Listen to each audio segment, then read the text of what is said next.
This week on Talking Trading, I talk to AI expert Dr. Kendra Vant about how traders can stay ahead in the rapidly changing world of AI. I'd be thinking, well, if this is the main opinion, what's the contrary opinion?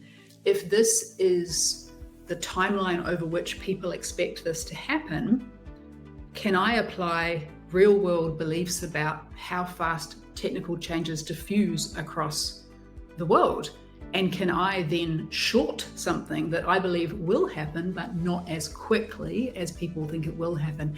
That's where I think there's an endless fascination at the moment around watching the geopolitics and watching the money flows and attempting to figure out where we are going to see rapid advance and where in actual fact there are other market forces that are going to pull that advance back quite a lot from some of the more optimistic predictions. You are going to love our conversation. It's one not to be missed. So tune in to Talking Trading.